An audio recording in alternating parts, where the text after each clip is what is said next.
நம்ம நாட்டில் ஃபேஸ் 1 தேர்தல் ஏப்ரல் 19ஆம் தேதி நடந்துச்சுங்க. இந்த ஏப்ரல் 19ஆம் தேதி நடைபெற்ற தேர்தலுடைய வாக்கு சதவீதம் எவ்வளவு அப்படின்றத இவ்வளவு நாட்கள் தேர்தல் ஆணையம் வெளியிடாமையே வச்சிருந்தாங்க.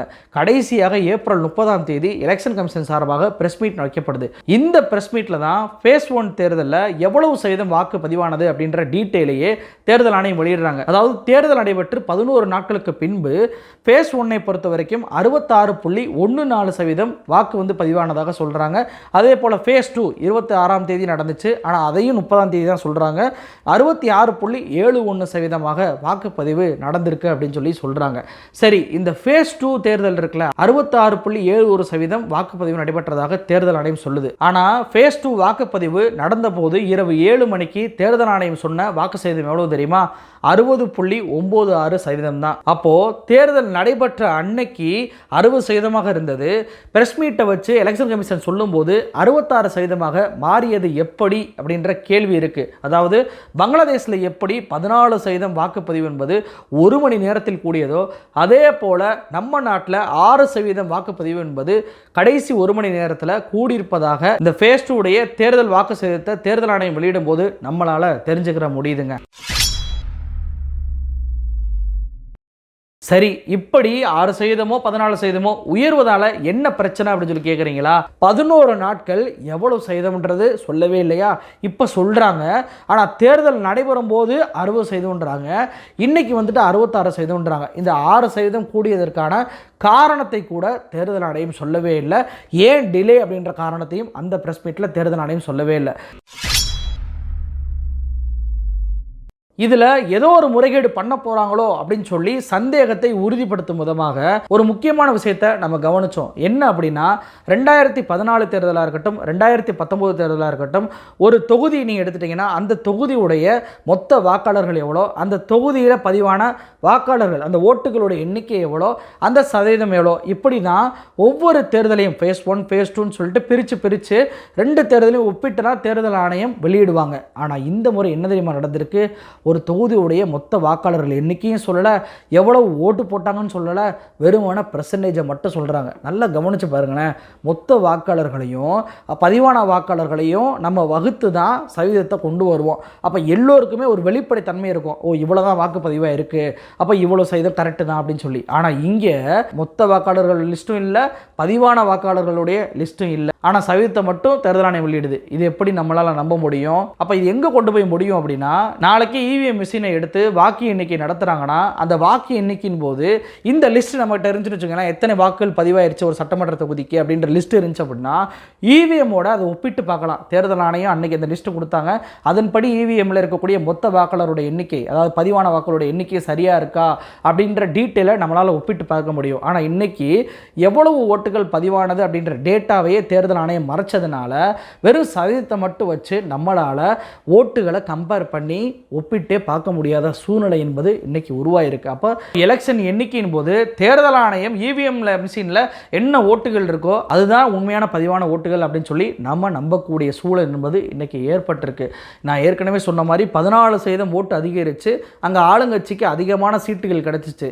அதே போல் இங்கே 6% ஓட்டுகள் அதிகரிக்கப்பட்டு அந்த 6% பிஜேபிக்காக கொடுக்கப்படக்கூடிய ஓட்டாக இருக்குமோ? ஏன்னா இங்கே மொத்த வாக்காளர்களையும் பதிவான வாக்காளர்களையும் மறைக்கும் போது வெறும் சதவீதம் மட்டுமே இருக்கும்போது இந்த 6% கூடுதலாக இவர் சொல்லக்கூடிய இந்த 6% என்பது பிஜேபிக்கான வாக்குகளாக மாற்ற விடுவதற்காக தேர்தல் ஆணையம் இப்படியாக செய்கிறதா என்ற சந்தேகம் இன்னைக்கு பொதுமக்களால் வைக்கப்படுது. அது மட்டும் கிடையாது. நீங்கள் தமிழ்நாடு எடுத்துட்டீங்கன்னா தமிழ்நாட்டிலையும் இது போன்ற வாக்கு சதவீதம் குளறுபடிகள் ஏற்பட்டுச்சு. அதை தொடர்ந்து ஒவ்வொரு இவிஎம் மிஷின் இருக்கக்கூடிய அந்த அறைகள்லாம் தொடர்ச்சியாக ஒவ்வொரு தொகுதியாக சிசிடிவி கேமராக்கள் பழுதடைவதையும் நம்மளால் பார்க்க முடியுது. அப்போ ஏற்கனவே இவிஎம் வழக்கிலேயே நம்ம என்ன பார்த்தோம்? இவிஎம் மிஷினில் இருக்கக்கூடிய அந்த புதிய சிப்பை எங்கு வேண்டுமானாலும் இயக்கலாம் என்ற சந்தேகம் இருக்கிறது அப்படின்னு சொல்லி பிரசாந்த் பூஷன் அவர்கள் கேள்வி எழுப்பினார்களே, அதே போல இந்த சிசிடிவியை ஆஃப் பண்ணியோ அல்லது பழுதடைய வச்சோ இது போன்ற முறைகேடுகள், இந்த 6% எக்ஸ்ட்ரா சொல்லியிருக்காங்க தேர்தல் ஆணையம், இது போன்ற முறைகேடுகளை அங்கே பிஜேபிக்கு ஆதரவாக மாற்றக்கூடிய வேலைகளை தேர்தல் ஆணையமே செய்கிறதோ என்கிற சந்தேகம் இன்னைக்கு பொதுமக்களுக்கு எழாமல் இல்லை. அது மட்டும் கிடையாதுங்க. நான் ஏன் பங்களாதேஷ் தேர்தலோட இங்கே நடைபெறக்கூடிய இந்த தேர்தலை ஒப்பிட்டு பார்க்குறேன் அப்படின்னா, நீங்கள் பங்களாதேஷ் தேர்தல் எடுத்துட்டீங்கன்னா அங்கே எதிர்க்கட்சியை சேர்ந்தவர்கள் கடத்தப்பட்டாங்க ஆளுங்கட்சியினரால். இங்கே நீங்கள் வந்துட்டீங்க அப்படின்னா சூரத் தேர்தலாக இருக்கட்டும், இந்தூர் தேர்தலாக இருக்கட்டும், அங்கே எதிர்க்கட்சியுடைய வேட்பாளர்களை பாஜக விலை கொடுத்து வாங்கக்கூடிய, அதுவும் கடைசி நாளில் வேட்புமனு கடைசி நாளில் வந்து விலை கொடுத்து வாங்கக்கூடியதை பார்க்க முடியுது. அதுவும் டம்மி வேட்பாளருடைய வேட்புமனுவும் நிராகரிக்கப்படுது. சரி, அங்கே வந்து வாக்குச்சீட்டில் முறைகேடு என்பது நடத்தப்பட்டுச்சு. இங்கே இவிஎம்ல முறைகேடுகள், அதாவது தேர்தல் நடக்கும்போதே பல்வேறு தொகுதிகளில் பல்வேறு இடங்களில் ஒரு ஓட்டு போட்டால் பாஜகவுக்கு 2 ஓட்டு விழக்கூடிய பல்வேறு விஷயங்களை நம்ம பார்த்தோம். அந்த தேர்தலில் 20,000 எதிர்க்கட்சியை சேர்ந்தவர்கள் கைது பண்ணப்பட்டாங்க. இங்கேயும் சிட்டிங் சிஎமாக இருக்கக்கூடிய அரவிந்த் கெஜ்ரிவால் கைது பண்ணப்பட்டார். அதே போல ஹேமந்த் சோரன் கைது பண்ணப்பட்டார். அதே போல செந்தில் பாலாஜி கைது பண்ணப்பட்டார். இப்படி ஒவ்வொரு மாநிலத்திலுமே பாஜகவை வலுவாக எதிர்க்கக்கூடிய எதிர்க்கட்சியை சேர்ந்த முக்கியமான பிரதிநிதிகள் அனைவருமே கைது செய்யப்பட்டாங்க. அந்த தேர்தலில் எதிர்க்கட்சியை சேர்ந்தவரெல்லாம் அரெஸ்ட் பண்ணி உனக்கு பெயில் கொடுக்கணும் அப்படின்னா நீ இந்த தேர்தலில் போட்டியிடக்கூடாது, ஓடி போயிடணும் அப்படின்ற ஒரு டிமாண்ட் வைக்கப்பட்டுச்சு. ஒரே ஒருவர் மட்டும் அதை ஏற்றுக்கொண்டு அவர் வெளியே வராரு. வெளியே வந்தவனையே ஆளுங்கட்சியுடைய வேட்பாளராக அறிவிக்கப்பட்டார்.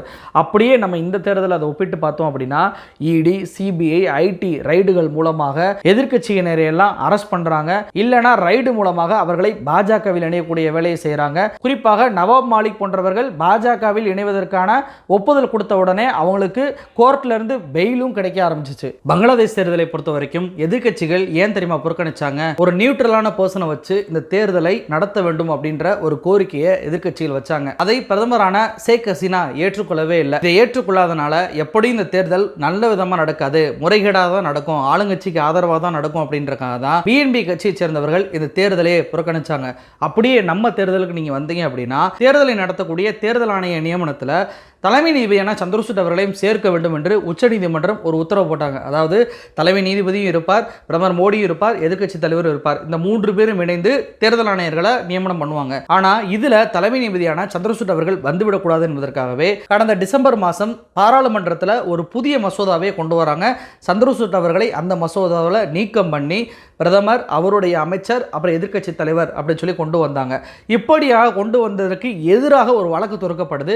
இந்த வழக்கை சுப்ரீம் கோர்ட் விசாரிப்பதற்கு ஒரு நாள் முன்பே அவசரமாக பிரதமர் மோடி தலைமையிலான அந்த குழு என்பது 2 தேர்தல் ஆணையர்களை நியமனம் பண்றாங்க. எதிர்க்கட்சி தலைவருக்கு ஒரு வாய்ப்பை கூட கொடுக்காம, யாரை செலக்ட் பண்ண போறோன்ற ஒரு தகவலை கூட கொடுக்காமல் மோடி தன்னுடைய ஆதரவாளர்கள் 2 பேரை தேர்தல் ஆணையர்களாக நியமனம் பண்றாரு. அப்போ அங்கே எப்படி ஒரு நியூட்ரல் பர்சன் தலைமையில் தேர்தல் நடக்கணும் என்று எதிர்க்கட்சிகள் கோரிக்கை வச்சதோ அதே போல இங்க தலைமை நீதிபதி சந்திரசூட் அவர்களையும் தேர்தல் ஆணையர் நியமன குழுவில் இருக்கணும்ன்ற ஒரு கோரிக்கை, ஒரு தீர்ப்பு வைக்கப்பட்டுச்சு.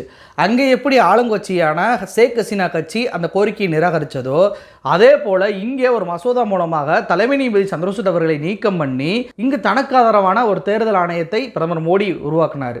அப்போ இது போன்ற பல்வேறு விஷயங்களை தேர்தல் ஆணையத்தை கடந்து தேர்தல் நடைபெறக்கூடிய முறைகளை வச்சு பார்க்கும்போது பங்களாதேஷில் நடைபெற்ற அந்த ஒற்றை கட்சியை நோக்கி நகரக்கூடிய அந்த தேர்தல் முறையும் இந்தியாவில் தற்போது நடைபெற்றிருக்கக்கூடிய இந்த தேர்தலையும் நம்மளால் ஒப்பிட்டு பார்க்க முடியுது. அப்போ இந்த தேர்தலை பொறுத்த வரைக்கும் எப்படி பங்களாதேஷில் தேர்தல் ஆணையம் ஒற்றை கட்சி ஆட்சி முறைக்கு வித்திடும் விதமாக நடந்து கொண்டதோ அதே போல இந்தியாவில் நடைபெற்றிருக்கக்கூடிய இந்த தேர்தலையுமே பாஜக என்ற கட்சி வர வேண்டும் என்பதற்காக தேர்தல் ஆணையம் முனைப்பு காட்டி செயல்படுகிறதா அப்படின்ற சந்தேகம் இன்னைக்கு பொதுமக்களால் வைக்கப்படுது. அது மட்டும் கிடையாது, பங்களாதேஷ்லேயும் வாக்கு சதவீதம் 14% கூட்டி காமிக்கப்பட்டது, எங்கேயும் வாக்கு சதவீதம் 6% கூட்டி காமிக்கப்படுது. எல்லாம் மிகப்பெரிய சந்தேகமாக தேர்தல் ஆணையத்தை நோக்கி இன்னைக்கு பொதுமக்களால் வைக்கப்படுது. இந்த சந்தேகத்தை நிவர்த்தி செய்வதற்கான முழு பொறுப்பும் இன்னைக்கு தேர்தல் ஆணையத்திட்ட தான் இருக்கு. தேர்தல் ஆணையத்தை பொறுத்த வரைக்கும் ஆளுங்கட்சிக்கு சாதகமாகவும் எதிர்க்கட்சிகளுக்கு எதிராக செயல்படாமல் நடுநிலையாக செயல்பட வேண்டும் என்பதுதான் பொதுமக்களுடைய பார்வையாக வைக்கப்பட்டிருக்கு. நன்றி.